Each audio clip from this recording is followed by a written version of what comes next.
में। तो आज हम थोड़ा सा डिस्कशन करेंगे भगवान की कुछ लीलाओं से रिलेटेड, और उसके पहले थोड़ा मंगलाचरण कर लेते हैं। ओम अज्ञानतिमिरन्धस्य ज्ञानञ्जनशलाकया चक्षुरुन्मीलितं येन तस्मै श्रीगुरवे नमः। नमः ओम विष्णुपादाय कृष्णपृष्ठाय भूतले श्रीमते भक्तिवेदांत स्वामिनेति नामिने। नमस्ते सारस्वते देवे गौरवाणी प्रचारिणे निर्विशेष शून्यवादी पाश्चात्य देशतारिणे। जय श्री कृष्ण चैतन्य प्रभु नित्यानंद श्री अद्वैत गदाधर श्रीवासादि गौर भक्त वृंद। हरे कृष्णा कृष्णा कृष्णा हरे हरे, हरे राम राम राम हरे हरे। हरे कृष्ण। तो आप सभी का स्वागत है आज के सत्र में यहाँ पर आने के लिए। जैसे यह संडे है और अनेक जगह हो सकती हैं यहाँ पर हम जा सकते हैं घूमने के लिए, टहलने के लिए, लेकिन आप सब बहुत बुद्धिमान हैं कि आपने इस प्रांगण को, मंदिर प्रांगण को चुना और अपने इस रविवार के समय को बहुत अच्छे से यूटिलाइज करने के लिए। भगवान भगवद गीता में एक बहुत सुंदर श्लोक बताते हैं। मनुष्याणां सहस्रेषु कश्चिद् यतति सिद्धये यततामपि सिद्धानां कश्चिन् मां वेत्ति तत्त्वतः। भगवान कहते हैं हजारों मनुष्यों में से कोई एक मनुष्य होता है जो भगवान के प्रति रुचि रखता है। बाकी सब लोग तो भौतिक जीवन के आकर्षणों से भाग रहे हैं, दौड़ रहे हैं इस जगत में, उनको भगवान में कोई रुचि नहीं है। लेकिन ऐसा कोई हजारों में से एक होता है जिसको समझ में आता है कि इस भौतिक जगत की सारी वस्तुएं हैं वो क्षणिक हैं और दुखमय हैं। अशाश्वतम दुःखालयम्। भगवान जब भगवद गीता में इस भौतिक जगत को डिफाइन करते हैं तो दो चीजें बताते हैं इस भौतिक जगत के बारे में।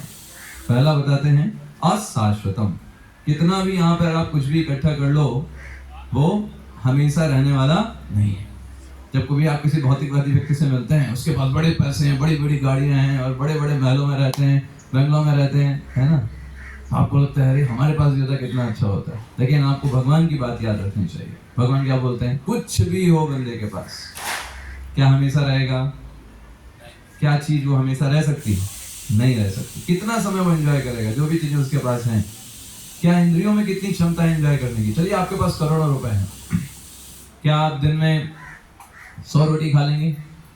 खाएंगे तो उतना ही ना, 4 रोटी 5 रोटी खाएंगे। तो चाहे वो मुकेश अंबानी हो, चाहे एक सामान्य जीव हो, हमारी जो इंद्रियों की क्षमता है वो लिमिटेड है। और ऐसे में हमें ये सोचना चाहिए कि इस जीवन का हम सबसे अच्छा यूटिलाइजेशन क्या कर सकते हैं। तो स्वयं जिन्होंने इस भौतिक जगत को बनाया है उन्होंने पहली चीज बताई कि अशाश्वतम, यहाँ पर कोई भी चीज हमेशा नहीं रहती है। और दूसरा उन्होंने बताया दुख आलयम, है ना, विद्यालय में विद्या मिलती है, हिमालय पर हिम मिलता है ना, ऐसे ही हम और जगह पुस्तकालय में पुस्तक मिलती है। तो दुखालय में क्या मिलेगा? नहीं, सुख मिल सकता है? नहीं, सुख नहीं मिलेगा, दुख ही मिलेगा। कुछ भी कर लीजिए आप, इस संसार में आप कहीं भी हो, किसी पोस्ट पे हो, पोजीशन हो, आपके पास कितना भी वेल्थ हो, कितनी प्रॉपर्टी हो, एक चीज जो भगवान ने सिग्नेचर करके बनाया इस भौतिक जगत को, आपको हमेशा दुख मिलेगा, ऑल द टाइम, चाहे किसी भी परिस्थिति में। अमेरिका चले जाइए, दुख से बचने के लिए लोग कहाँ से कहाँ नहीं जा रहे हैं। गांव के लोग शहर जा रहे हैं, शहर के लोग बॉम्बे जा रहे हैं, महानगर जा रहे हैं, है ना। बॉम्बे से लोग कहते हैं यहाँ भी इतना अच्छा नहीं लग रहा, अमेरिका जाएंगे। अमेरिका चले गए, अमेरिका भी जाने के बाद क्या बोलते हैं? चलो चांद पे चलते हैं, पृथ्वी में मजा नहीं आ रहा, चांद पे पहुंच जा रहे हैं। तो सुख की खोज में जो एक जीव है वो कितना भाग रहा है, लेकिन वास्तविक सुख कहाँ है ये तो वही बताएंगे ना जिन्होंने इस भौतिक जगत को बनाया है। तो वास्तविक सुख वो है जहाँ पर भक्तों का संग है, जहाँ पर भक्त आपस में मिलकर भगवान की वार्ताओं को डिस्कस करते हैं, जो कि हमेशा के लिए गाई जाने वाली है। उत्तम श्लोक भगवान को बोला जाता है। तो ऐसे भगवान के बारे में डिस्कशन जहाँ पर किया जाए वही सबसे उत्तम जगह है, वही वो जगह है जो हमको इस भौतिक जगत के चक्र से निकालने वाली, समस्त दुखों से निकालने वाली। तो भगवान कृष्ण भगवद गीता में बताते हैं, अभी हमने थोड़े दिन पहले ही 2-3 दिन पहले हमने जन्माष्टमी मनाया। कितने लोग थे उपस्थित जन्माष्टमी में? बहुत बढ़िया। तो भगवान इस भौतिक जगत में आते ही क्यों है ना? क्या रिक्वायरमेंट है इस भौतिक जगत जो दुखों से भरा हुआ है वहां आने की? तो भगवान क्या बोलते हैं? परित्राणाय साधूनां विनाशाय च दुष्कृतां धर्म संस्थापनार्थाय संभवामि युगे युगे। 4.8 भगवद गीता में भगवान क्या बोल रहे हैं? जब जब है ना, परित्राणाय साधूनां, मैं जो डिवोटीज हैं उनकी रक्षा करने आता हूँ। विनाशाय च दुष्कृतां, जितने दुष्ट लोग होते हैं उनको विनाश करने के लिए आता हूँ। और धर्म संस्थापनार्थाय, और इस संसार में धर्म की स्थापना करने के लिए आता हूँ। लोग जो भूल चुके हैं है ना, मेटलिस्टिक हो गए हैं, उन लोगों को वापस भगवान के प्रति समझाने के लिए, उनके एक अच्छा धर्म आचरण उनके अंदर डेवलप करने के लिए भगवान स्वयं आते हैं और अपने आचरण के द्वारा उदाहरण प्रस्तुत करते हैं। ठीक है, तो होता क्या है, कई बार जब भगवान कृष्ण अनेक अवतारों में आते हैं, भगवान कृष्ण की कुछ लीलाएं ऐसी होती हैं कि वो सामान्य जनता मोहित हो जाती है। देखिए क्या है, भगवान राम को समझना आसान है क्योंकि मर्यादा पुरुषोत्तम है, लेकिन भगवान कृष्ण को समझना आसान काम नहीं है, हर कोई नहीं समझ सकता। उनको समझने के लिए जब डिवोशन होगा तभी आप समझ पाएंगे, क्योंकि भगवान कृष्ण के अनेक कार्य ऐसे होते हैं जो अलौकिक हैं। लौकिक काम कम करते हैं, अलौकिक काम ज्यादा करते हैं, मतलब जो हमें समझ में नहीं आएगा। ठीक है, तो इसलिए आज हम चर्चा करेंगे मुख्य रूप से भगवान की एक विशेष लीला पर, जो कि सामान्य जीवों को बहुत ज्यादा भ्रमित करती है, बहुत ज्यादा भ्रमित करती है ना, रास लीला के ऊपर, है ना। तो जनरली लोग क्या समझते हैं कि रास लीला मतलब क्या है, एक सामान्य पुरुष और एक सामान्य स्त्री के बीच में जैसे हम भौतिक जगत में देखते हैं, तो ऐसा ही कुछ रास लीला है और वही माना जाता है सामान्य जगत में, है ना, लोगों को ये समझ में आता है। लेकिन अगर आप भगवत गीता पढ़िए, भगवत गीता में 4थे अध्याय के 9वें श्लोक में भगवान श्री कृष्ण क्या बोलते हैं? जन्म कर्म च मे दिव्यम। भगवान कहते हैं जन्म और कर्म, दो चीजें, बर्थ एंड एक्टिविटीज, ये दोनों चीजें मेरी क्या हैं? दिव्य हैं, भौतिक जगत की नहीं है। भौतिक जगत की तरह भगवान कोई भी कार्य नहीं करते, ना ही उनका जन्म होता है। भगवान का जन्म कारागार में हुआ, लेकिन हमारी तरह नहीं हुआ, खून से लथपथ चिल्ला रहे हैं, रो रहे हैं। भगवान का जन्म कैसे हुआ? उन्होंने चतुर्भुज रूप में अपने शंख चक्र गदा पद्म लेकर के प्रकट होते हैं, जन्म नहीं लेते हमारी तरह। और हम लोग रोते रहते हैं, खून से लथपथ होते हैं, भगवान एकदम फ्रेश, जैसा लग रहा है एकदम सब डेकोरेटेड सारे आभूषणों के साथ। तो भगवान प्रकट होते हैं, जन्म नहीं लेते हमारी तरह। तो भगवान का चाहे कोई भी जन्म हो या कोई भी कर्म हो, दोनों कैसे होते हैं? भौतिक या दिव्य? दिव्य होते हैं। लेकिन कभी कभी हम जब नहीं समझ पाते हैं तो हम उसको भौतिक मान लेते हैं। हमको लगता है भगवान कृष्ण तो वैसे ही, जैसे हमारे अंदर भावनाएं हैं, काम क्रोध मद लोभ, वैसे भी उनके अंदर ही होगा, तभी वो भी स्त्रियों के पीछे हैं। ये हम मिसअंडरस्टूड कर जाते हैं, है ना। तो आज के सत्र में हम आपको चीजें समझाने का प्रयास करेंगे, कैसे जो भगवान की रासलीला है वो भी किस प्रकार से दिव्य है ना। तो ये थोड़ा सा सेशन होगा जिसमें हम आपको कुछ पॉइंट्स बताएंगे और आपको अपने जीवन में हम उनसे क्या सीख सकते हैं ये भी सीखेंगे। ठीक है, तो आपको याद रखना होगा। कई बार लोग होते हैं, जैसे गांधी जी के बारे में आपको बताते हैं। गांधी जी ने एक बार स्टेटमेंट क्या बोला, कहा कि जो कृष्ण ने भगवत गीता बोली है वो कृष्ण रासलीला नहीं कर सकते, क्योंकि उनको क्या लगा कि रासलीला भौतिक है और गीता तो बड़ी बातें की भगवान कृष्ण ने, लेकिन रासलीला तो भौतिक बात चीज हो गई। तो जो कृष्ण गीता बोल रहे हैं वो रासलीला नहीं कर सकता, और जो रासलीला कृष्ण कर रहे हैं वो गीता नहीं बोल सकते। दोनों अलग अलग पर्सनालिटी है। ऐसा क्यों होता है पता है? क्योंकि लोगों को भगवान कृष्ण के बारे में पूरी तरीके से ज्ञान नहीं है। वो नहीं जानते हैं भगवान कृष्ण का कोई भी कार्य किस प्रकार से दिव्य होता है, वो सामान्य भौतिक धरातल पर नहीं होता। इस गलत फहमी के कारण लोग इस तरीके की बात करते हैं। तो हम आज समझेंगे, कुछ रीजन देंगे हम आपको समझाने के लिए, कैसे रासलीला जो है वो भौतिक है कि नहीं है। ठीक है, तो सबसे पहला रीजन आज का हम जो डिस्कशन आपसे करेंगे, सबसे फर्स्ट रीजन वो ये है कि आपके घर के आसपास आपने देखा होगा कुछ 6-7 साल के बच्चियां खेलते रहते हैं, है ना, देखा होगा आपने। और बच्चे नीचे सोसाइटी के नीचे आ जाते हैं, खेलते रहते हैं, 6-7 साल के, है ना, एक दूसरे का हाथ पकड़ते हैं, खेलते रहते हैं, गोल गोल घूमते रहते हैं, डांस करते रहते हैं, या फिर कुछ भी, है ना, छुपन छुपाई या कुछ आइस पाइस खेलते रहते हैं, है ना। तो क्या आप वहां पर आपकी मन में ऐसी बुद्धि भेद आता है कि अरे ये लड़का है लड़की है, लड़के को लड़की के साथ नहीं रहना चाहिए, ये गलत बात है, ऐसा करके आपके मन में कभी कुछ भावना उत्पन्न होती है या आप सोचते हो अरे तो बच्चे हैं इसमें क्या है, छोड़ो खेलते रहेंगे? क्या लगता है आपको, बताइए? बच्चे खेलते हैं, आप उतना भेद नहीं करते ना। अभी बड़े कोई करेंगे तो आपको लगेगा कि नहीं ये गलत बात है, ऐसा नहीं करना चाहिए, लेकिन बच्चे करते तो आपको कुछ ऐसा लगता है, कोई भेद लगता है? नहीं लगता ना, ठीक है। तो ये पहला रीजन है कैसे रासलीला जो है वो भौतिक नहीं है। आपको पता है जब भगवान कृष्ण ने रासलीला किया तो भगवान की एज क्या थी? Anybody knows? भगवान कृष्ण थे 8 साल के। कितने साल के? 8 साल के। और जो गोपियां थी उनकी एज थी 6 साल। क्या पहला कारण क्या है कि भाई 8 साल का बच्चे और बच्चियां हैं, खेल रहे हैं, डांस कर रहे हैं, तो उसमें आपको क्या भौतिक दिख रहा है? ये पूरी तरीके से डिवाइन है भगवान कृष्ण की लीलाओं में। पहला रीजन। और इस पहले रीजन को याद रखिएगा, मैं पूछूंगा लास्ट में। तो पहला रीजन क्या है? भगवान कृष्ण की उम्र कितनी है? 8 साल। ठीक है। गोपियों की उम्र कितनी है? 6 साल। तो कैसे कोई चीज भौतिक हो सकती है? हम सोच सकते हैं ये अपने आप में ही बहुत बड़ा गलत है। तो इससे जो हम लेसन लेते हैं उस लेसन का नाम है पेशेंस। पेशेंस मतलब धैर्य रखना। आप देखिए वैदिक सभ्यता में बाल विवाह होते थे, है ना? पता है ना आपको? कितने लोग पता? बाल विवाह नाम सुना है आपने? हाँ, यस। तो बाल विवाह में क्या होता था? छोटे बच्चे बच्चियों का ही शादी करा दिया था। तो कई बार आप देखेंगे समाज में लोग बोलते हैं, कहते नहीं ये तो गलत है, ऐसा नहीं होना चाहिए था, और इस आधार पर कई तरीके से लोगों ने उसको बंद भी कराया है, और वो सही भी है, उन्होंने बंद कराया, अच्छी बात है। लेकिन वैदिक सभ्यता में कोई भी चीज बिना साइंटिफिक के नहीं होती थी। उस समय जो होता था वो पूरी तरीके से साइंटिफिक था, और हम आपको समझाएंगे कैसे वो बाल विवाह जो था वो जायज था। तो एक्चुअल में क्या होता था, जो एक लड़की की मदर होती थी, जब बच्ची जो होती थी छोटी होती थी, उस समय ही उसको बता दिया जाता था कि ये तुम्हारे हस्बैंड है। और उसको कुछ नहीं पता होता था कि हस्बैंड मतलब क्या होता है, नथिंग। तो बस क्या करते थे, जब भी कोई ऑकेजन होता था, कोई फेस्टिवल हुआ, तो जब दोनों परिवार के लोग मिलते थे तो लड़की की जो मदर होती थी वो कहती थी देखो ये तुम्हारे हस्बैंड हैं, इनके लिए तुम कुछ बनाओ, उसको खिलाओ, ठीक है। तो ऐसे से करके डिफरेंट ऑकेजन्स पर वो लड़की की मदर उस हस्बैंड की सेवा करवाती थी उससे।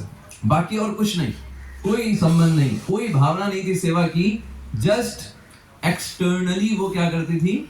सेवा करती थी। कुछ कभी बना दे दिया, कुछ गिफ्ट दे दिया, ऐसे करके सेवा करती थी।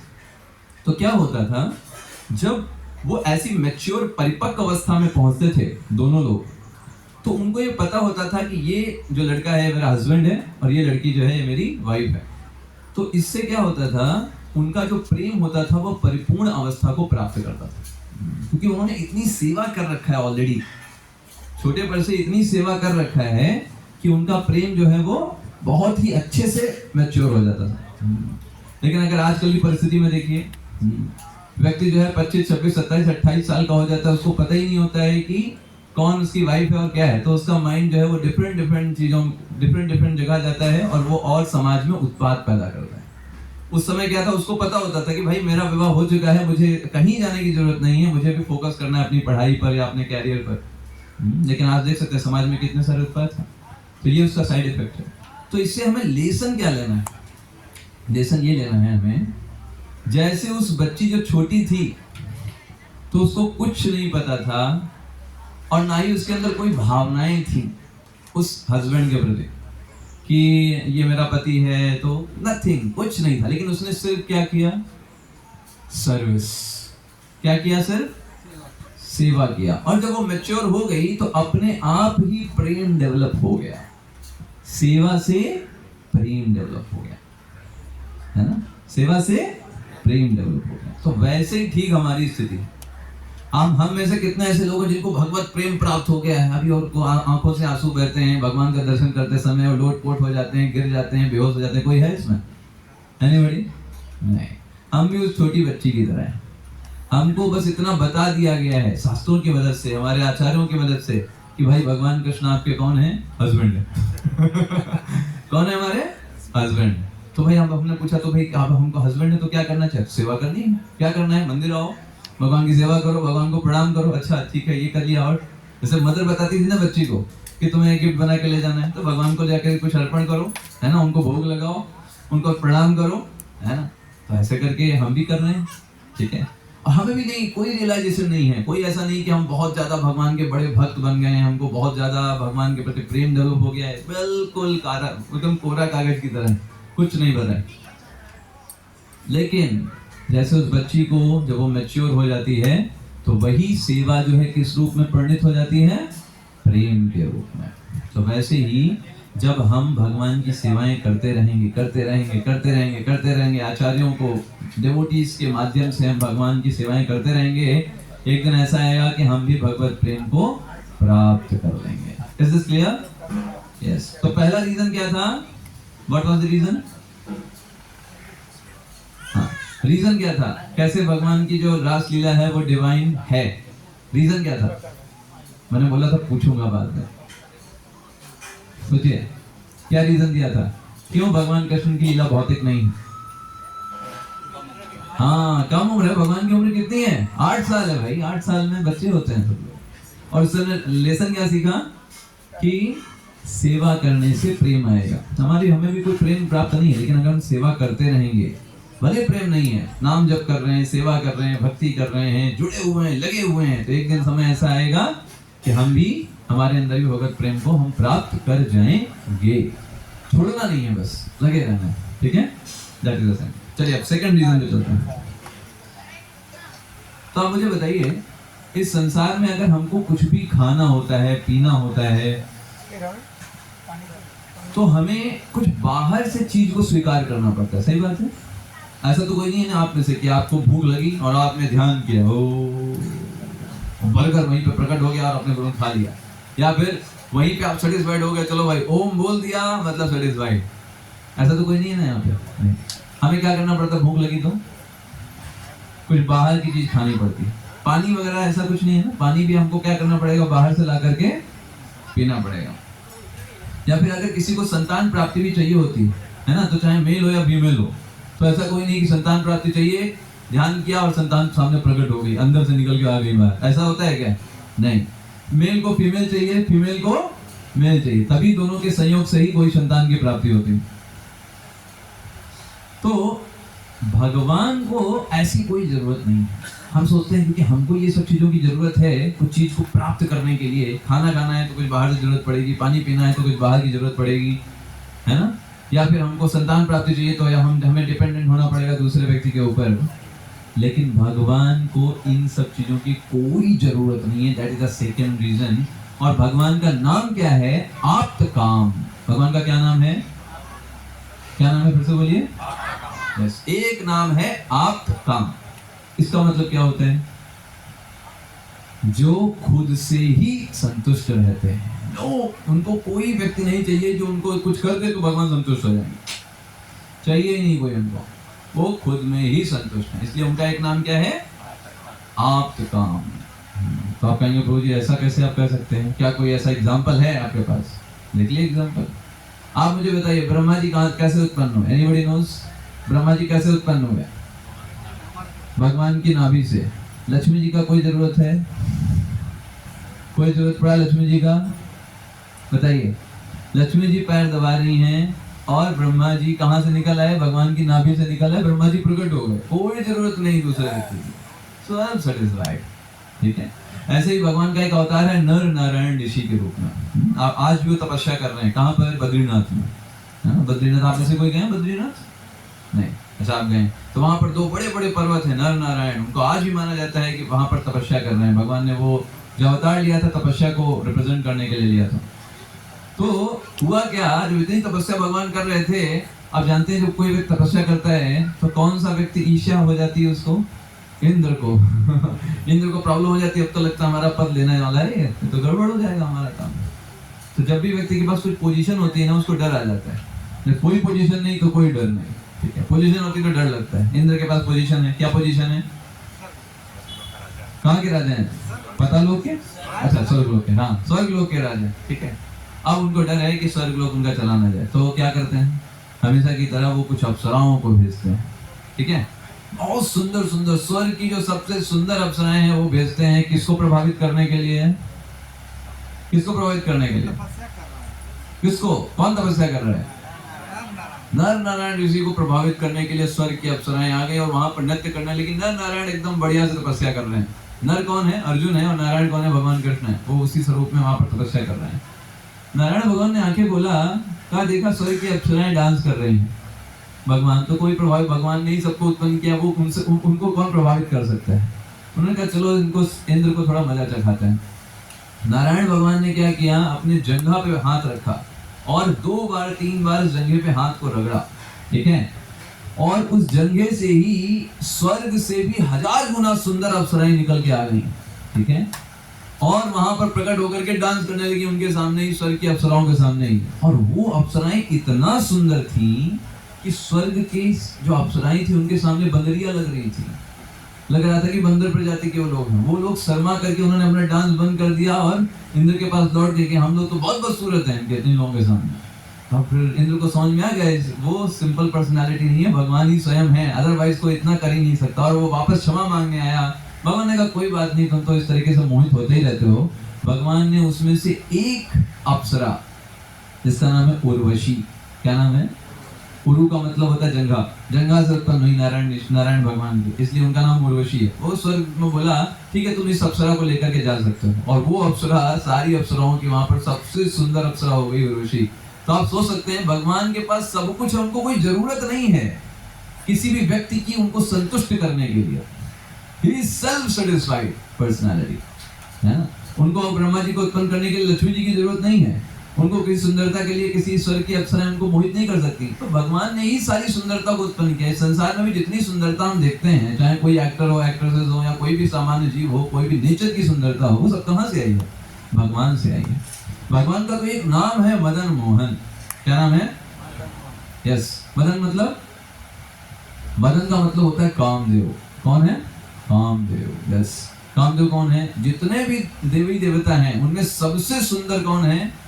कामदेव। और इनका क्या हाल होता है भगवान के सामने? मदन मोहन।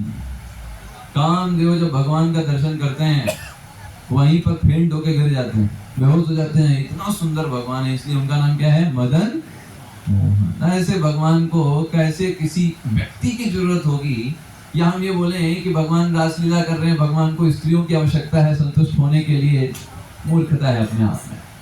भगवान का नाम क्या है? आप्तकाम। आप्तकाम का मतलब he doesn't need anything to satisfy himself। भगवान अपने आप में संतुष्ट रहता है। तो दैट इज सेकंड रीजन। तो अगर कोई आपसे पूछे दूसरा रीजन क्या है कि रासलीला डिवाइन है, भगवान का नाम क्या है? आप्तकाम। ये भी याद रखिएगा। पहला रीजन भगवान की एज, दूसरा रीजन भगवान का नाम क्या है? आप्तकाम। अच्छा, इस दूसरे रीजन से हमारे लिए लेसन क्या है? हमारे लिए लेसन ये है, भगवान को हमारी सेवा की कोई जरूरत नहीं है। हम तो प्रभु जी क्या बोल रहे हैं, हमारी सेवा की कोई जरूरत है, भगवान को खुद में सेटिस्फाइड है। ओम पूर्णमदः पूर्णमिदं पूर्णात् पूर्णमुदच्यते पूर्णस्य पूर्णमादाय पूर्णमेव अवशिष्यते। भगवान तो पूर्ण है, सेवा की जरूरत तो उनको होती है जो अपूर्ण होते हैं। अगर कोई व्यक्ति खुद में ही, मान लीजिए मुकेश अंबानी है, पूरा खुद में सब कुछ संतुष्ट से बोले कोई आपकी सेवा, आपको कुछ रुपए देना, वो बोले हमें क्यों रुपए की जरूरत, तू हमसे रुपए ले लो। अब कोई मुकेश अंबानी को रुपए देने जाएगा, कहे 10 रुपए मुकेश अंबानी ले लीजिए, आपकी हालत को देख के हमको तरस आ रहा है तो उसकी मूर्खता है। ऐसे ही कोई बोले भगवान आपको सेवा की जरूरत, हम सेवा करने हैं, भगवान को कोई जरूरत नहीं सेवा की, तो फिर भाई सेवा क्यों करेंगे? सेवा को उनको जरूरत नहीं है, हमको जरूरत है कि हम भगवान की सेवा करें। तो सेवा की जरूरत किसको है? भगवान को या हमको? हमको। हमारी इंद्रियां पूर्ण है, हमारी इंद्रियां जो है मलिन है। तो जब पूर्ण की, भगवान जो अपने आप में पूर्ण है, ऐसे भगवान की जब हम सेवा करते हैं तो किसका हृदय शुद्ध होता है? हमारा या भगवान का? हमारा। भगवान का तो हृदय पहले से शुद्ध है। भगवान तो परम शुद्ध है, परम भाव परम पवित्रम अर्जुन बोलते हैं। तो भगवान पवित्र हैं, उनकी सेवा करने से, उनका दर्शन करने से, उनका नाम जपने से कौन, किसकी सेवा हो रही है? एक तरीके से आप अपनी ही सेवा कर रहे हो, अपने आप को इस भौतिक जगत से निकालने के लिए। आप समझ पा रहे हैं? यस, भगवान की सेवा करने से वास्तविक रूप में किसकी सेवा हो रही है? अगर देखा जाए तो खुद की सेवा करने। तो कई बार लोग बोलते हैं हमको स्वार्थी नहीं होना चाहिए, स्वार्थी होना अच्छी बात नहीं है, लेकिन आप समझो स्वार्थी होना बहुत अच्छी बात है। अगर आप ये समझते हो कि स्वार्थ किसमें है, तो पहला प्रहलाद महाराज बोलते हैं नते विदुः स्वार्थ गतिम हि विष्णु। अरे ये असुर लोग यही नहीं जानते हैं कि असली स्वार्थ कहाँ है। ये सोचते हैं भौतिक जगत की चीजों का भोग कर लेंगे, बड़ी बड़ी गाड़ियों में घूम लेंगे, बंगले बड़े बड़े होंगे, खूब नौकर चाकर होंगे, ये बड़ा मजा आएगा। अरे इसमें कोई मजा है क्या? ये कोई मजा नहीं है। असली स्वार्थ है जब हम भगवान की भक्ति करके इस भौतिक जगत से ही निकल जाए। चलिए आप लोगों से एक प्रश्न पूछता है, आप मुझे बताओ, आपके हाथ में कड़ी बंधी हुई है, हथकड़ी बंधी हुई है, ठीक है? 3 ऑप्शन है, सोने की हथकड़ी बंधी हुई है, चांदी की हथकड़ी बंधी हुई है और लोहे की हथकड़ी बंधी हुई है। बताओ कौन सा हथकड़ी अच्छी है आपके हाथ में? हाँ, कोई भी नहीं अच्छी है क्या? 3 और सोने की हथकड़ी थी। हाँ यस, बुद्धिमान क्या बोलेगा, प्रभु जी कोई हथकड़ी अच्छी नहीं, हथकड़ी तो हथकड़ी सोने की हो चांदी की हो, उससे क्या। तो वैसे इस भौतिक जगत में आप कितने भी बड़े आदमी बन जाइए, कितना भी अमेरिका न्यूजीलैंड ये सब घूम आइए, ये सोने की हथकड़ी के समान। बंधे तो तब भी है ना, मरना तब भी पड़ेगा, बुढ़ापा तब भी आएगा, छोड़ के सब यहीं जाना है, ठीक है? तो वो क्या है, सोने की हथकड़ी है, चाहे चांदी की हो या लोहे की हो। बुद्धिमान व्यक्ति क्या सोचता है कि हथकड़ी कैसे छूटे। मूर्ख व्यक्ति क्या सोचता है कि लोहे की हथकड़ी को सोने की हथकड़ी कैसे बनाए। समझ पा रहे हैं? एक बार क्या हुआ, लड़ाई हो गई बहू और सास में, और फिर थोड़े समय के बाद क्या हुआ, दोनों को बुखार आ गया। डॉक्टर को बुलाया गया, कहा चेक करो जरा इनका बुखार कितना डिग्री है। तो बहू का चेक किया, बहू का 101 डिग्री सेल्सियस। सास का चेक किया, सास का 99 डिग्री सेल्सियस था। सास जो थी वो एकदम डॉक्टर के ऊपर एकदम हावी हो गई। तो बहू का कैसे ज्यादा हो सकता है टेम्परेचर, मेरा टेम्परेचर ज्यादा होना चाहिए, मेरा 101 करो, उसका 99 करो।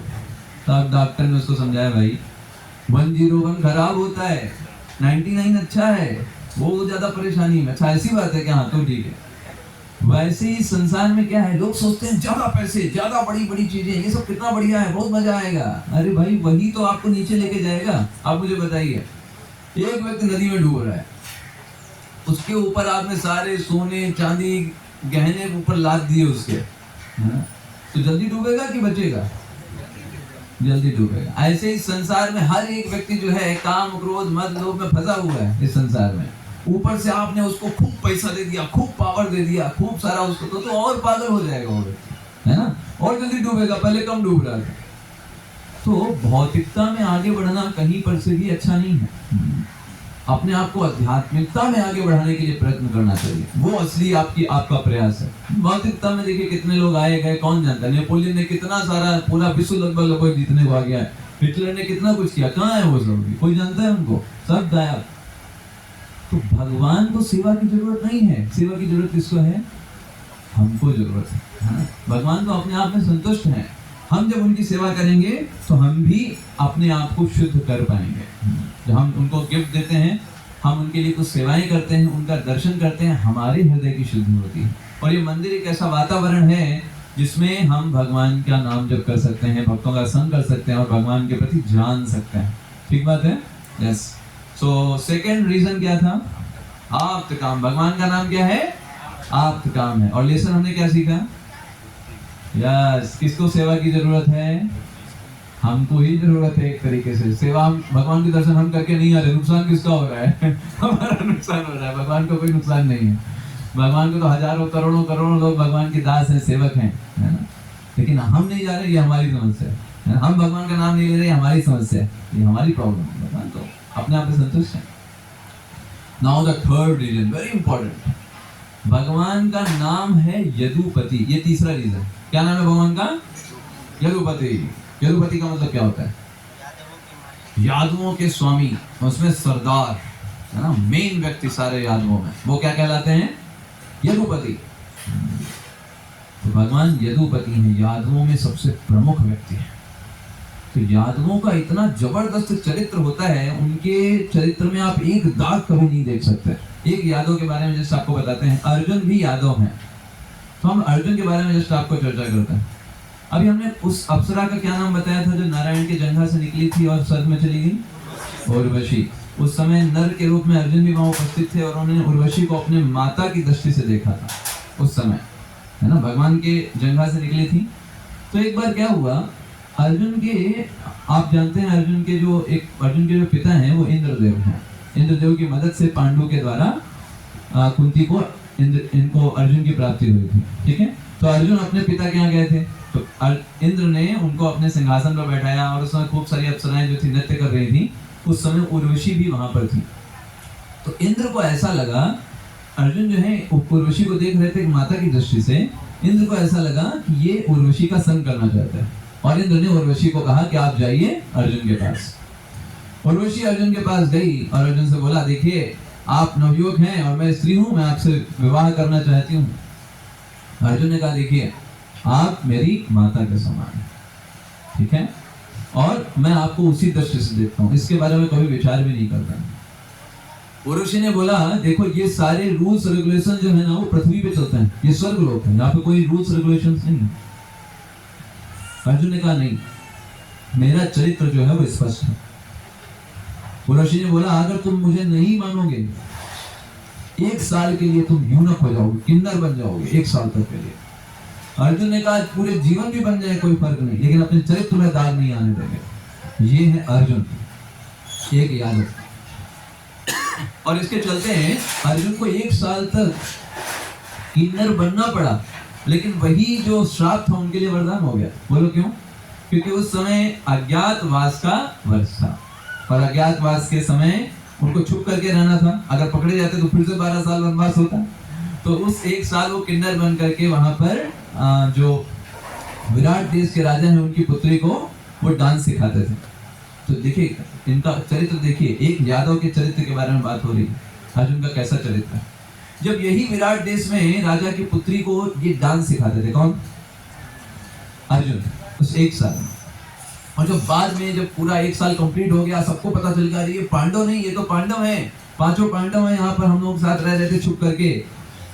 तो सब लोगों ने क्या कहा, बहुत तारीफ की, और जो विराट देश के राजा थे वो तो एकदम नतमस्तक हो गए। उन्होंने अर्जुन से कहा कि ये मेरी पुत्री है जिसको आप डांस सिखा रहे थे, आप इससे विवाह कर लीजिए, ताकि हम मेरे अंदर जो ग्रेटिट्यूड है उसको मैं प्रदर्शित कर सकूं। अर्जुन ने कहा, नहीं, वो मेरी शिष्या है, और अगर मेरी शिष्या है तो मेरी पुत्री के समान है, मैं उससे विवाह नहीं कर सकता।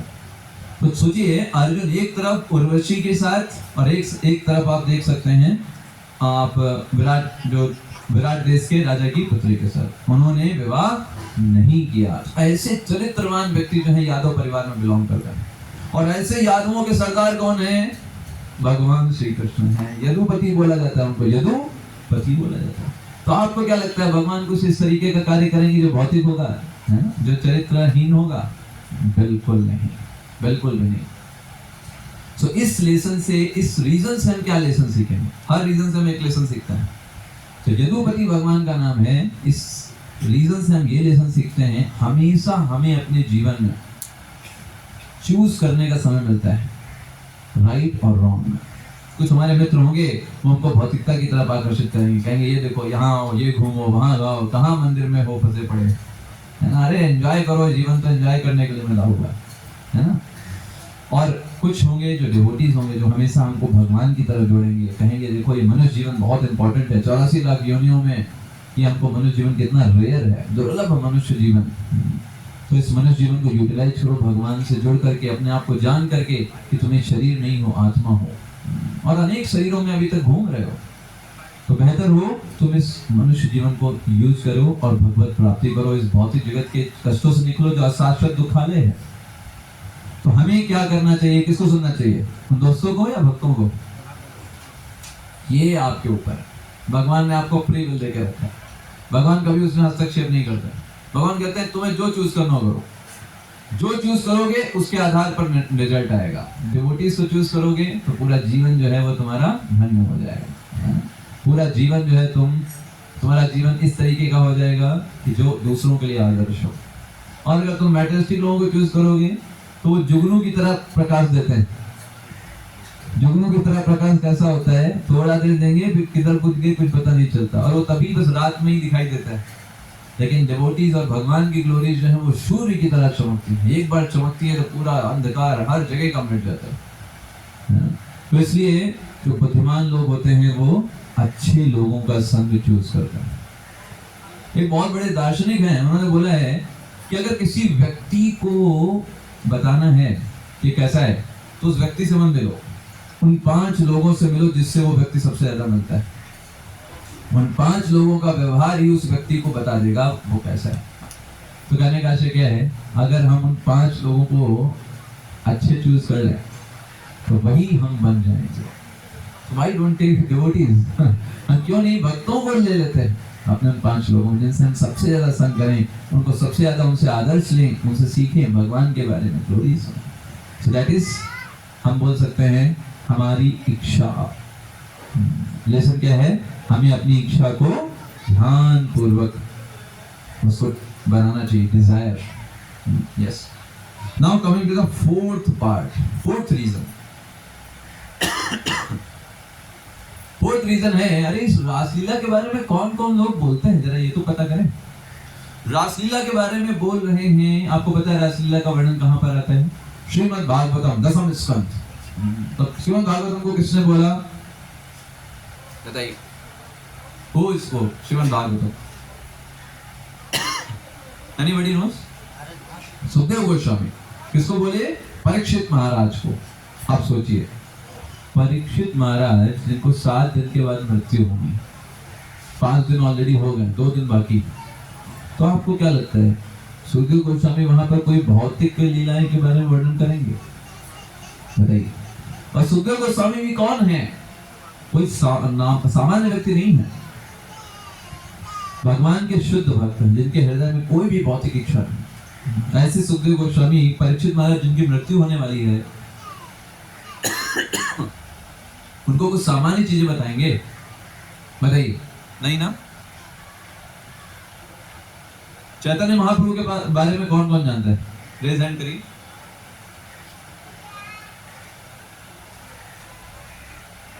चैतन्य महाप्रभु भी इस रास लीला का वर्णन करते हैं, बोलते हैं।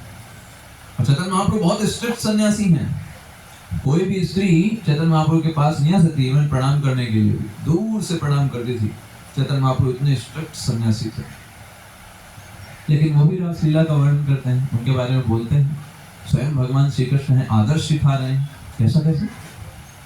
उसके पीछे एक ही रीजन है, क्योंकि ये रास लीला कोई भौतिक विषय चर्चा नहीं है, कोई भौतिक सामान्य स्त्री पुरुष के बीच की विषय चर्चा नहीं है। Supreme personality of God head के और उनके शुद्ध भक्त जो गोपियां हैं उनके बारे में। गोपियां कोई सामान्य जीव नहीं है। गोपियां जब भगवान श्री राम थे दंडकारण्य वन में, वनवास के समय में, भगवान राम इतने सुंदर थे कि पूछिए मत। दंडकारण्य ऋषि में जो वन में जब भगवान श्री राम गए तो अनेक ऋषि मुनि दौड़े भगवान का दर्शन करने के लिए। भगवान का दर्शन करना है, भगवान का दर्शन करना है। और भगवान का जब सामने पहुंचे, भगवान इतने सुंदर थे वो ये भूल ही गए वो क्या करने आए थे, है ना? कभी कोई चीज एकदम सुंदर देख लो, एकदम दिमाग ही फेल हो जाता है। तो भगवान की सुंदरता को देखकर उनका दिमाग ही फेल हो गया। भगवान श्री राम ने बोला, आप लोग क्यों आए? तो दंडकारण्य ऋषि मुनि ने इतनी सुंदरता देखकर बोला, हमें आपसे शादी करनी है। ऋषि मुनि क्या बोल रहे हैं कि हमें क्या करनी है? आपसे शादी करनी। इतनी सुंदरता ही देख लिया भगवान श्री राम ने, और हमें तो आपसे शादी करनी है। भगवान श्री राम ने बोला, ये तो नहीं हो सकता, हम तो भाई एक पत्नी व्रत हमने लिया है इस लीला में तो हम आपसे विवाह नहीं कर सकते। लेकिन क्योंकि आपकी इच्छा है, इसलिए मैं आपको इस चीज के लिए भी संतुष्ट करूंगा। और ये दंडकारण्य जो ऋषि थे, यही अगले जन्म में बने गोपियां। एक गोपियों का जो समूह था रासलीला में, वो दंडकारण्य ऋषि वाली ही गोपियां थी। तो कहने का आशय क्या है कि गोपियां कोई सामान्य स्त्री नहीं थी। अनेक ऋषि मुनि जिन्होंने जन्मों जन्मों तक भगवान की सेवाएं किया था, भगवान का एकदम पर्सनल एसोसिएशन लेने के लिए वहां पर रासलीला में उपस्थित हुए। तो इस रासलीला को कोई सामान्य व्यक्ति नहीं बोल रहे हैं। बड़े बड़े चैतन्य महाप्रभु, सुखदेव गोस्वामी जैसे लोग बोल रहे हैं, तो स्वयं भगवान है या भगवान के शुद्ध भक्त है। तो हमें कभी भी इसको सामान्य लीला नहीं मानना चाहिए। That is the fourth reason कि कितने बड़े बड़े लोग बोल रहे हैं, है ना? अब मान लीजिए, आप देखिए इस संसार में अभी नरेंद्र मोदी जी आकर के कोई चीज बोलते हैं, आज इतने बजे नोट बंद हो जाएगा, तो हम कहें अरे कोई ध्यान नहीं देगा। ऐसा होगा क्या? अरे तुरंत एक्शन में आ जाए, नरेंद्र मोदी बोल दिए, सब बताओ अभी सब तुरंत जमा करो नोट, है ना? क्यों? क्योंकि हमें पता है भाई वो इतने बड़े व्यक्ति हैं, वो ऐसे नहीं मजाक में नहीं बोलेंगे कि 8 बजे बोल देंगे बंद हो रहा है, फिर 8:05 बोलेंगे मजाक किया था, कोई बात नहीं।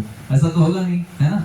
तो वैसे ही जब इतने बड़े बड़े स्वयं भगवान आकर के रासलीला के बारे में बोल रहे हैं, चैतन्य महाप्रभु बोल रहे हैं, सुखदेव गोस्वामी बोल रहे हैं, तो इसका मतलब ये सामान्य भौतिक स्त्री पुरुष के बीच की चर्चा नहीं है, ये दिव्य चर्चा है जहाँ पे दिव्य रसों का आदान प्रदान हो रहा है। और इससे हमें लेसन क्या मिलता है सीखने को? लेसन बहुत अच्छा है कि हमें सुनना किससे चाहिए? हमें सुनना उस व्यक्ति से चाहिए जो उस विषय में नॉलेज रखता है। रासलीला भौतिक है या आध्यात्मिक, आप किससे सुनते हो? रोड पे चलते हुए व्यक्ति से पूछोगे, वो कहेगा अरे वो तो वही है जो सामान्य जगत में स्त्री पुरुष होता है। आप किसको अथॉरिटी बना रहे हो, वो इम्पोर्टेंट है। अगर आप डिवोटी से सुनोगे तो आपको शास्त्र से बताएंगे। राह चलते हुए व्यक्ति से सुनोगे, कहेंगे अरे भगवान कृष्ण। एक व्यक्ति था, है ना, उसे वो जो था उसने बोला, वो डिवोटी जा रहे थे, उन्होंने पूछा कि आप किसकी सेवा करते हो? हम भगवान कृष्ण की सेवा करते हैं। अब वो राह चलता हुआ रागी था, ऐसे ही व्यक्ति था, उसने बोला हम भी भगवान कृष्ण के पूजक हैं। सब क्यों? कहा भगवान कृष्ण भी जो अनेक स्त्रियों के पीछे, हमें भी वो काम अच्छा लगता है, इसलिए हम भी भगवान कृष्ण को पाते हैं। सामान्य लोग जो हैं, अगर आप उनको अथॉरिटी मानेंगे तो उनका फिलॉसफी क्या है, वो एकदम नीचे से स्टार्ट होता है ना। लेकिन जब आप डिवोटी से समझेंगे तो आपको पता चलेगा। जब आपको पता है भगवान कृष्ण की कितनी पत्नियां हैं टोटल? 16,108। और जब युधिष्ठिर महाराज ने राजसूय यज्ञ का आयोजन किया तो उस समय अग्र पूजा का विधान होता है कि किसी एक व्यक्ति को सबसे पहले पूजा करनी होती है। वो व्यक्ति पूरी तरीके से ब्रह्मचारी होना चाहिए, पूर्ण ब्रह्मचारी होना चाहिए, और उसी की सबसे पहले पूजा की जाती है। तो जानते हैं किसको ब्रह्मचारी के रूप में बुलाया गया? भगवान श्री कृष्ण। बताइए, 16,108 पत्नियों के पति पूर्ण ब्रह्मचारी तो वो सिर्फ भगवान कर सकता है। दिव्य भगवान कृष्ण को अग्र पूजा के रूप में उपस्थित किया गया। तो जब डिवोटीज से आप सुनेंगे तो आपको समझ में आएगा कि भगवान जो है हमारी तरह नहीं है। जिस तरह हम सोचते हैं उस तरह से भगवान के अंदर काम, क्रोध, मद, लोभ नहीं है। उनको किसी चीज की कमी नहीं, हमको किसी चीज की कमी है, इसलिए हमें लगता है कि दूसरा व्यक्ति उसकी पूर्ति कर सकता है या वो चीज हमको दूसरे व्यक्ति से मिल जाएगी। भगवान को कोई कमी नहीं है, वो कोई जरूरत नहीं। तो इसलिए हमें किससे सुनना चाहिए? राह चलते हुए लोगों से कि भगवान कृष्ण कौन है, या डिवोटी जो शास्त्र पढ़ रहे हैं, जिनको नॉलेज है और उन्हें भगवान की लीलाओं को आचार्यों से सुन करके रखा है, उनसे समझना चाहिए कि रासलीला भौतिक है या आध्यात्मिक। किससे सुनना चाहिए बताइए? भगवान भगवत गीता के 4थे अध्याय के 34वें श्लोक में बोलते हैं, तद विद्धि प्रणिपातेन परिप्रश्नेन सेवया उपदिक्षन्ति ते ज्ञानम ज्ञानिनः तत्त्वदर्शिनः। भगवान बोलते हैं तद विद्धि प्रणिपातेन, हे अर्जुन जाओ तुम ऐसे व्यक्ति के पास जो भगवान के बारे में ज्ञान रखता हो, उसको सरेंडर करो, उसकी शरण में जाओ और उससे भगवत तत्व के ज्ञान को सीखो। भगवान स्वयं बोल रहे हैं कि गुरु के पास जाकर के सीखो, इसको तत्व में ट्रेंड हो। ऐसे नहीं राह चलते व्यक्ति से किसी से पूछ लिया, वो तो सब अपने बताएंगे, घर वाले बता पूछ लिया तो कहते हाँ वो। कई लोग तो ऐसे होते हो, कहते हम तो बाल गोपाल की सेवा करते हैं। सोचो भाई बाल गोपाल की क्यों सेवा करते हैं? तो कहते हम बाल गोपाल की इसलिए सेवा करते हैं ना, भगवान छोटे थे ज्यादा उन्होंने लफड़े नहीं किए, तो इसलिए क्या उनका एकदम क्लियर है। बड़े हो जाते तो उन्होंने बहुत बड़े बड़े लफड़े कर दिए, हम एक्सप्लेन नहीं कर पाएंगे, कोई पूछेगा, इसलिए हम बाल गोपाल की सेवा करते हैं। अरे भाई भगवान चाहे बड़े हो छोटे हो, भगवान हमेशा पावरफुल रहते हैं, है कि नहीं? भगवान में बड़ा छोटा भावना नहीं होती। भगवान 6 दिन के थे, अभी देखिए छठी आने वाली है। भगवान 6 दिन के थे तो पुतला को मार दिया, बताइए, है ना? वाघासुर को मार रहे हैं छोटे छोटे, उनके लिए सब खेल खिलौने हैं, राक्षसों को मारना। भगवान हमेशा पावरफुल है, हर समय उनमें पूर्ण शक्ति पूर्ण मात्रा में विद्यमान है, ऐसा नहीं कोई चीज नहीं। तो इसलिए हमें किससे सुनना चाहिए? अथॉरिटी से, डिवोटीज से, जो उसके बारे में नॉलेज रखते हैं, है ना? अगर आपको मेडिसिन के बारे में जानना है तो किससे पूछेंगे? जाके डॉक्टर से पूछेंगे ना, है ना? तो ऐसे ही जब भगवान की लीलाएं कैसी हैं, आध्यात्मिक हैं, भौतिक हैं, किससे जानना चाहिए? जो उस विषय में नॉलेज रखता हो ना। आप तो राह चलते हुए किसी से पूछ लिए, घर परिवार में पूछ लिया, उन्होंने जो बताया वही हम मान करके चल रहे हैं, हाँ भैया ऐसा ही हुआ होगा, ये हमारी समस्या है, ठीक है? तो हमें किससे सुनना चाहिए? अथॉरिटी से, बिल्कुल सही। तो अभी हम आते हैं 5वें रीजन पर। 5वां रीजन, चलिए 4 रीजन हो गए ना? यस। पहला रीजन क्या था? फर्स्ट रीजन एज, भगवान की एज कितनी मात्र है? 8 साल। दूसरा रीजन भगवान का नाम क्या है? आप्त काम। तीसरा रीजन भगवान का नाम क्या है? यदुपति। और चौथा रीजन क्या है? रासलीला को कौन बोल रहे हैं ये देखो पहले। सुखदेव गोस्वामी, चैतन्य महाप्रभु, 6 गोस्वामी, ये सब बोल रहे हैं। चौथा लीजिए, अब 5वां लीजिए। मान लीजिए आप घर पे बैठे हुए थे और हर्बल टी आपके डेस्क पर आई, है ना, और अचानक से आपका हाथ डेस्क पे लगा और हर्बल टी जो थी वो पूरा फैल गई डेस्क के ऊपर, ठीक है। तो 2 ऑप्शन आपको देता है। पहला ऑप्शन, घर में एक बहुत गंदा कपड़ा रखा हुआ था, मतलब उसको अगर छू लो तो हाथ गंदे हो जाए, ठीक है। उस गंदे कपड़े को आप लेकर के आए और उससे आपने उस मेज को पोंछा। दूसरा, एकदम साफ सुथरा कपड़ा पड़ा हुआ था, वो आप लाए और फिर आपने मेज पोंछा। किससे मेज अच्छे से साफ होगी?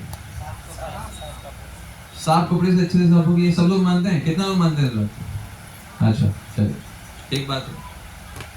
तो यहाँ पे एक चीज समझ में आती है कि एक साफ कपड़ा ही गंदी वस्तु को साफ कर सकता है। सही बात है। गंदी चीज को साफ नहीं कर पाएगी, है ना। वहां पे कॉन्सेप्ट नहीं चलेगा, लोहा लोहे को काटता है तो गंदी चीज गंदे को साफ कर दिया, ऐसा तो नहीं होता। साफ चीज ही गंदे को साफ कर सकती है, ठीक बात है।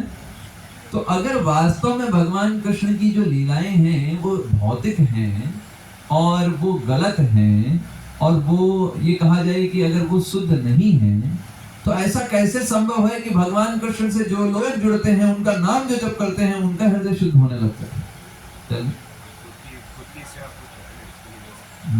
यस, आप मुझे समझाइएगा बात। अगर वास्तव में भगवान कृष्ण अपनी लीलाओं के माध्यम से अशुद्ध हैं, तो उनका नाम लेकर के, उनकी भक्ति करके, उनकी सेवा करके, उनके भक्तों से जुड़ करके कैसे हमारा हृदय शुद्ध हो रहा है? इसका मतलब वो शुद्ध है। हमारी आंखों और हमारी कानों में अशुद्धि है कि हम गलत चीज को एक्सेप्ट कर रहे हैं, हम भगवान की जो लीलाओं को भौतिक मान करके उसको ग्रहण कर रहे हैं। अतः श्री कृष्ण नामादि ना भवेद ग्राह्य इंद्रियम। भगवान श्री कृष्ण की लीला, नाम आदि को इन भौतिक इंद्रियों से नहीं समझा जा सकता। उसके लिए क्या करना होगा? आपको विनम्रता पूर्वक श्रवण करना होगा आचार्यों से, जिन्होंने भगवान की लीलाओं को गहन तरीके से समझा है। भगवान भगवत गीता में 18वें अध्याय के 55वें श्लोक में बोलते हैं, हर कोई व्यक्ति मुझे नहीं समझ सकता। भक्त्या माम अभिजानाति यावन्यस्यामि तत्त्वतः ततो माम तत्त्वतो ज्ञात्वा विशते तदनंतरम। भगवान कहते हैं सिर्फ और सिर्फ डिवोशनल सर्विस के द्वारा मुझसे अगर कोई प्रेम पूर्वक आदान प्रदान करता है, तभी वो मुझको समझ सकता है। भगवान कोई ऐसे अरे करे नथु करे नहीं कि कोई भी व्यक्ति आएगा कुछ भी देगा और भगवान उससे प्रसन्न हो जाएंगे। भावग्राही जनार्दना, भगवान क्या ग्रहण करते हैं? भाव ग्रहण करते हैं। एक एक चीज भगवान नोटिस करते हैं। ये व्यक्ति किस दिन मंदिर आया, कितने प्रेम से मेरे दर्शन किया, कितना मुझे अर्पण किया, कितना सरेंडर है। और जितना हम सरेंडर होते हैं, ये यथा माम प्रपद्यन्ते तां तथैव भजाम्यहम्। भगवान पूरा हिसाब किताब रखते हैं। जितना आपके अंदर शरणागति होगी, जितना आपके अंदर प्रेम होगा, भगवान भी उतना रेसिप्रोकेशन करेंगे, पीछे नहीं हटने वाले हैं। कहा जाता है कि हम एक कदम बढ़ाते हैं, भगवान कितने बढ़ाते हैं? 1000 कदम बढ़ाते हैं। हमसे ज्यादा भगवान चाहते हैं कि हम भगवत धाम आए, हमें उतना इंटरेस्ट नहीं है। तो इसलिए भगवान का नाम, भगवान का धाम, ये सब चीजें भगवान के समान ही हैं और हमको पवित्र करती हैं। तो भगवान अशुद्ध नहीं है, भगवान शुद्ध है, इसीलिए तो उनकी सेवाएं और उनके भक्तों का संग हमको शुद्ध करता है। अगर भगवान अशुद्ध होते तो उनका नाम जप करके हमारे अंदर और अशुद्धि बढ़ जाती, और बुरे विचार आने लगते, और हम पापी बन जाते, क्योंकि भाई अशुद्ध व्यक्ति के बारे में श्रवण कर रहे हैं ना। लेकिन ऐसा तो होता नहीं। हम जितना भगवान की भक्ति करते हैं, श्रवण करते हैं, भगवान का गुणगान करते हैं, हम और शुद्ध होते जाते हैं, बुरी चीजें हटती चली जाती हैं हमारे जीवन से। तो इसका मतलब क्या है? भगवान की लीलाएं सारी जो है वो दिव्य हैं। भगवान के नाम की तो इतनी महिमा है कि आप देखिए कितने बड़े बड़े राक्षस हैं जो पवित्र हो गए। उल्टा नाम जपत जग जाना, वाल्मीकि भय ब्रह्म समाना। अरे वाल्मीकि जी तो रत्नाकर डाकू थे, मार डालते थे लोगों को, है ना, जीवित ही मार डालते थे, इतने बड़े डाकू थे। और इतने बड़े वो पापी अधम थे कि भगवान का नाम भी सीधे सीधे नहीं बोल पाते थे। राम बोलने को बोला कि राम ही नहीं निकलता था। क्या निकलता था? मरा मरा मरा मरा। नारद जी, चलो भाई तुम वही जपो, कोई बात नहीं। और वो क्या बन गए? वाल्मीकि जी बन गए। रामायण लिख डाला उन्होंने पूरा, है। स्वयं सीता जी को उन्होंने शरण दिया, जगदम्बा को। उनके आश्रम में भगवान श्री राम के पुत्र लव कुश जो है उन्होंने रहा। सोचिए, जस्ट इमेजिन भगवान के नाम में कितनी क्षमता है। एक फिजी एक देश है, वहां पर कमाल कृष्ण गोसाई महाराज रूपा जी के जो शिष्य थे, उन्होंने घोषणा कर दिया कहा कि देखो ये हरे कृष्ण महामंत्र अगर कोई 16 माला 6 महीने तक जप करे, कितने महीने तक? 6 महीने तक, और 6 महीने के बाद आकर के बस इतना बोल दे कि प्रभु जी मैंने 6 महीने 16 माला जप किया और कोई फायदा नहीं हुआ, कोई भी इतना सा भी मेरे अंदर शुद्धिकरण नहीं हुआ, मुझे कुछ भी रियलाइजेशन नहीं हुआ। उन्होंने बोला $10,000 मैं दे दूंगा उस व्यक्ति को। सिर्फ आ करके 6 महीने बाद आकर के बोल दे कि मैंने भगवान का नाम जप किया, मुझे कुछ भी शुद्धिकरण फील नहीं हुआ, कोई फायदा नहीं हुआ मुझे, इतना सिर्फ बोल दे, मैं चेक नहीं करूंगा, उसको $10,000 दे दूंगा। आज तक वहां पर कोई नहीं आया। इसको बोला गया हरे कृष्णा चुनौती, हरे कृष्णा चैलेंज। चैलेंज है 6 महीने में कोई आकर के बस इतना बोल दे कि हमें कोई फायदा नहीं हुआ हरे कृष्ण महामंत्र करने, हो ही नहीं सकता। भगवान के नाम की इतनी महिमा है। मृगारी है ना, कितने पिंगला है ना, ये रत्नाकर, वाल्मीकि, कितने लोग हैं जिनके पूरे जीवन में क्रांति ला दिया भगवान के नाम में। भगवान का नाम जब आता है, भगवान के प्रेम को दे करके ही जाता है ना। इसलिए power of the chanting. Chaitanya Mahaprabhu अपने शिष्टाष्टकम में बोलते हैं, पहला स्टैंजा प्रत्येक दिन इस सॉन्ग में होता है, चेतो दर्पणामार्जनम भव महादावाग्नि निर्वार्पणम श्रेयः कैरव चंद्रिका वितरणम विद्यावधू जीवनम। तो भगवान का नाम कैसा है? चेतो दर्पण मार्जनम। मतलब क्या है? चित्त रूपी दर्पण का मार्जन करने वाला है। हमारे चित्त में अनेक प्रकार के काम, क्रोध, मद, लोभ, मोह, मत्सर, 6 प्रकार के दुष्ट राक्षस भरे हुए हैं और पल पल में निकलते रहते हैं। पानी में देखा है हमने, वो बबल्स वो बड़ा निकलता है, ऐसे ही हमारे मन में असंख्य रूप से सब भरा हुआ है, कचरा भरा हुआ है और वो बहुत जन्मों का इकट्ठा किया हुआ है। जैसे बैंक अकाउंट होता है ना, बैंक अकाउंट में बहुत सालों से पैसा इकट्ठा होते हुए बहुत ज्यादा अमाउंट बन जाता है, वैसे जन्मों का वही काम, क्रोध, मद, लोभ, मोह, मत्सर एकदम भरा हुआ है और बीच बीच में वो निकलता है गुब्बारे की तरह, ऊपर बाहर आता है। लेकिन जब कोई व्यक्ति भगवान का नाम जप करता है, हरे कृष्ण कृष्ण कृष्ण हरे हरे, हरे राम राम राम हरे हरे, जब ये नाम जप करता है तो क्या होता है? जो भगवान का नाम है वो सारी गंदगी को विम बार लगा करके धुलाई करता है। विम बार लगा धुलाई करने में क्या होता है? एकदम चिकना हो जाता है ना। वैसे ही जैसे पानी से कपड़े धोएंगे उतना साफ नहीं होता है, सर्फ डाल देंगे तो बहुत ज्यादा साफ हो जाता है कि नहीं? ऐसी जितनी भी प्रक्रियाएं हैं वो पानी की तरह है और भगवान का नाम सर्फ डाल के रगड़ने के जैसा है। जितनी गंदगी है वो सब निकाल देता है भगवान का हरि नाम। तो अगर कोई व्यक्ति निष्ठापूर्वक भगवान का नाम प्रत्येक दिन सिंसियरली कंसिस्टेंटली लेता है, उसका हृदय 100% शुद्ध होगा। उसको ये समझ में आएगा कैसे ये पूरा भौतिक जो जगत है, पूरा भौतिक जगत में जितने भी आकर्षण हैं, ये सिर्फ और सिर्फ तुमको छल करने के लिए रखे गए हैं। एक जीवात्मा को इस जगत में बांधने के लिए रखे गए। कैसे बनेगा जीवात्मा इस जगत में? इन आकर्षणों के द्वारा। इसलिए इस भौतिक जगत को कामागार भी बोला जाता है। काम के द्वारा इस पूरे भौतिक जगत के जीवों को हमेशा बांध के रखा जाता है। व्यक्ति जो होता है काम के आवेश में, क्रोध के आवेश में जगत में फंसा रहता है। कोई विरला होता है जिसको ये चीज समझ में आती है और भगवत भक्ति और भक्तों का संग करके इस जगत से निकलने के बारे में सोचता है। आप अपने जो दोस्तों से मिलते हैं, मित्रों से मिलते हैं, उनमें से कितने लोग ऐसे होंगे? उनसे पूछ के देखिए कितने लोग ऐसे हैं जो भगवत धाम जाना चाहते हैं। पूछ के देखिए जरा। सबको यहीं सेटल होना है, हर कोई व्यक्ति यहीं सेटल होना चाहता है ना? है कि नहीं? यक्ष युधिष्ठिर महाराज से प्रश्न पूछते हैं, यक्ष प्रश्न पूछते हैं, इस संसार का सबसे बड़ा आश्चर्य क्या है, जरा बताएंगे? तो युधिष्ठिर महाराज जानते क्या बोलते हैं? अहनी अहनी भूतानि गक्षन्ति यमालयम तावर स्थावर क्षन्ति किम आश्चर्य परमतम। इस जगत का प्रत्येक व्यक्ति इस संसार को छोड़ रहा है और इस संसार की कोई भी वस्तु अपने साथ में लेकर के नहीं जा सकता, लेकिन फिर भी ये सब देखते होने के बावजूद भी इस संसार में जो लोग रह रहे हैं वो यही सोचते हैं कि हम तो नहीं जाने वाले, हम तो यहीं रहेंगे और हमें पूरा अपना सब कुछ बढ़ाना है। यही जीवन है। आहार निद्रा भय मैथुनम च सामान्यम एतदि पशुभिः नराणाम धर्मो हि तेषाम अधिको विशेषो धर्मेण हीनः पशुभिः समानः। खाना पीना सोना मैथुन करना ये तो पशु भी कर रहे हैं। इसमें क्या अलग आप कर रहे? आपने किया क्या अलग किया? इन चीजों में आपने बहुत अच्छा कर लिया, बहुत अच्छा खाना खाया, बहुत अच्छे से सो लिया, तो पशु भी कर ही रहे हैं ना। उसमें बड़ी चीज क्या है? धर्मो हि तेषाम अधिको विशेषो। कौन सी चीज आपको मनुष्य बनाती है? जब आप ये पूछो कि मुझे दुख क्यों हो रहा है, मनुष्य जीवन का लक्ष्य क्या है। ये प्रश्न पूछ करके और भगवान की भक्ति करो, भक्तों का संग करो और यहाँ से निकलने का प्रयास करो, तब आपको कहना चाहिए कि मैं मनुष्य हूँ। अदरवाइज क्या बोलना चाहिए कि दो पैरों पर पशु हूँ, है ना। पशु भी भाई आहार निद्रा भय मैथुन के पीछे भाग रहा है, हम भी बस उसी को अच्छा करने के लिए प्रयास कर रहे हैं कि बड़ा बंगला हो जाए, बड़ा घर हो जाए, बड़ा ये हो जाए, बड़ा हो जाए। तो बस अंतर क्या है, वो चार पैरों पे चलता है, हम दो पैरों पे चलते हैं। संस्कृत में बोला गया है द्विपाद पशु, दो पैरों वाला पशु है मनुष्य। तो मनुष्य हम कब बनते हैं फिर, जब हम तीन प्रश्न पूछते हैं। पहला प्रश्न कि मेरे जीवन का लक्ष्य क्या है, यही खाया पिया सोया बच्चे पैदा किया एक दिन मर गए, बस यही जीवन है क्या। पहला क्वेश्चन ये होना चाहिए, what is the aim of my life.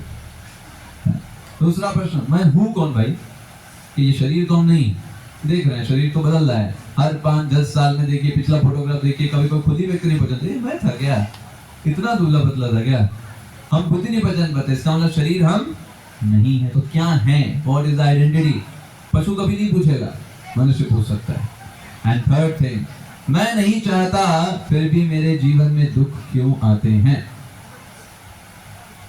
आप में से कोई ऐसा लिखता है कि अरे प्रभु जी कि अभी तो बहुत दिन हो गए हैं, 1 साल प्रभु जी हो गया डेंगू हो गया, तब से हुआ ही नहीं है।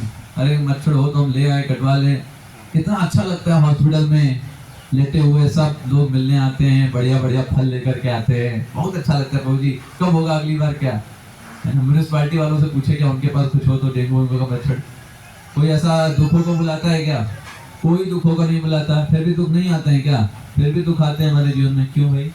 That is the third question we should ask. और जब इन तीन प्रश्नों का हम प्रश्न पूछेंगे डिवोटीज के माध्यम से, तो हमको समझ में आएगा कि भौतिक जगत जो है भगवान के द्वारा बनाई गई व्यवस्था है, और दुख इसीलिए दिए जाते हैं कि हमें समझ में आए कि ये हमारा घर नहीं है। यस, हमारा घर भगवान का धाम है। हमें इस जगत में होटल की तरह रहना है। होटल में जाते हैं तो क्या बड़ा देखते हैं वहां पर, ये चीज सही कर दे, वो चीज सही कर दे, अरे भाई अपना काम करके निकलो यहाँ से, ऐसे ही सोचते हैं ना। वैसे इस भौतिक जगत में बहुत ज्यादा इधर उधर करने से अच्छा है जितना भगवान ने दिया उसी में संतुष्ट रहो, भक्ति करके निकलो यहाँ से। ये घर नहीं है, ये घर नहीं है। ट्रेन में जाते हैं S732 अलॉट हो गया या A132 अलॉट हो गया, तो क्या वहां पे बड़ा सजाने लगते हैं, कहते हैं ये शीशा साफ करवा दो, ये करा दो, वो करा दो। कहते हैं भाई एक रात की बात है, सो निकलो, है ना। जो थोड़ा बहुत अगर प्रॉब्लम भी आ रही है ठीक है, एक ही रात की तो बात है।